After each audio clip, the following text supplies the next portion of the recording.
Hindi ko sinabi na siya ay protector. Padrino. Pader. But sabi ng witness, and I have to ask permission first from him. Sabi ng witness, there's only one person. Kasi hirap na hirap kaming mapatanggal si Pangilinan before. Oo. Si Boji kasi. Qualify mo lang, Sandra. What do you mean by padrino? In relation lang doon kay Pangilinan o sa operasyon mismo? Kasi sabi mo kanina sa lahat. Yeah, what my witness said is Yusek Baraan is the big man behind nung sa mga inilabas niyang mga inilabas niyang katiwalian sa NPP. Ngayon, guest namin si Sandra Cam at ang sinasabi niya si Yusek Francisco Baraan, according to the Yes. witness makilala, isang jail guard ng National Bilibid Prisons, prison guard, ang parang pader sa lahat ng nangyayaring anomalya sa NBP. Balikan po natin si Yusek Francisco Baraan ng Department of Justice. Yusek, muli magandang umaga. Yusek, ang sinasabi po ni Sandra Cam dito, parang ibinabalik niya sa inyo, kayo raw po, according to her witness makilala, ang pader ng lahat ng illegal sa DOJ. Medyo mabigat kayo, kaya binigyan namin kayo ng pagkakataon magsalita. Pader, ano ibig sabihin nun? Alam mo yan sa, halos wala kaming kwan dyan Wala kaming, tawag doon, yung kinalaman sa mga nangyari except after the fact, like review of contracts, mga gano'n, okay, may nangyari na lang. So, paano nila sasabihin yon? Kung naalala nyo po, mayroon po nagkaroon ng DOJ panel of investigators headed by Prosecutor Tugonon. May nakalabas yun. And sa akin, napapunta yung kopya sa akin na iniwan lang sa isang lobby ng isang hotel dahil nag-text sa akin, ayaw makipag-meet. So, kinip ko yun for a month. Walang nangyari. Okay. Up to now, you never lifted a finger na inilabas yung panel of the findings of the contents of the report. Okay. Ngayon, Yusek Baraan, if you remember, my witness here ay palagi kang sinasabi doon sa DOJ mismo sa panel na actually itong mga procurement na to, ito yung mga sa mga caterers na to. Eto lang naman si Yusek Baraan ang talagang pader. So, hindi... Ano ibig sabihin ng pader? Well, it's up to you to answer that. But that's the statement of our witness, which is under your control right now. He's under the Witness Protection Program. Sandra, bigyan natin ng pagkakataon si Yusek Ganito po Baraan yun, magsalita. Sandra, no? Opo. Okay, number one, the Secretary submitted the report to Malacanang.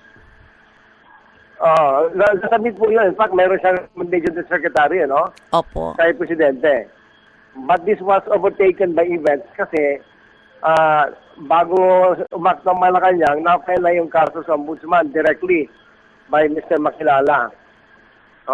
Excuse me, Yusek. Pangalawa, doon sa mga sa procurement, Sandra, the DOJ comes into play only after all contracts are bidded out and awarded to the winning bidder in the Bucor. And then the contract is submitted to the DOJ and is reviewed by technical. Mayroon kaming technical office, Sandra. This is under Yusek Salazar. So, yan ay nire-review nila. And then, once reviewed, recommendation passes through me, and then pupunta na kay Secretary for approval. So, that's the, the procedure in the DOJ. Opo.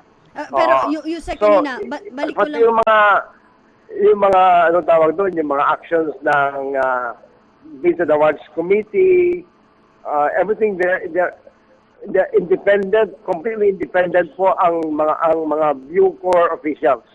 At yung witness din daw niya is saying na sa halos lahat ng nangyayari doon ay naiugnay ang pangalan nyo, kaya namin kayo in that context, namin kayo pinatawagan. Yung may ang pangalan ko. Opo. Alam mo yan, kuminsan dyan sa Bucor, madali silang gumamit ng pangalan. O kaya magbanggit ng pangalan, name dropping, tawag doon.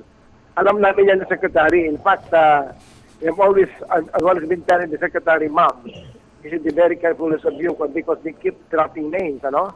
Yung mga nandyan. Oo, but yun nga, umaakto kami agad pag may mga ganyan kami naririnig. Like, we transfer inmates, we remove guards, and we confront people directly pag ganyan na narinig namin. Pero Yusek, Because we don't like that to happen, Arlene, ano? People, yung at the drop of a hat, then when they drop our names, ano? Narinig mo yung kanyang complete denial 1,000%. Well, you can expect 1,000. Ang ano ko lang dyan is, kung pinakinggan nila yung witness na may findings naman talaga ng DOJ Panel of Investigators, ay sana na-prevent yan. hindi, sinasabi niya kasi Sandra, isinampan na raw yung kaso, yung fact-finding Ang sa hindi. ombudsman. So, hindi totoo yun. Nang sinampa na makilala yun, eto lang, lately lang, mga July or August. Eh yung findings na yun, Abril pa yun, ba't hindi nila nilabas? So, ang sinasabi mo, hindi Malacanang ang nag-file, kundi si makilala na lang mismo. Yes. Ginamit na lang ninyo yung findings na ayaw nilang galawan, kundi kayo na lang on your own, sinampa ninyo. Sinampa na. And now they're claiming na kaya na-overtaken ng events dahil kayo nagsampa. Yun pa lang Yusek Baraan, Diba? I'm not a lawyer, pero tingnan mo Oo, muna, ano? you have to check your references first.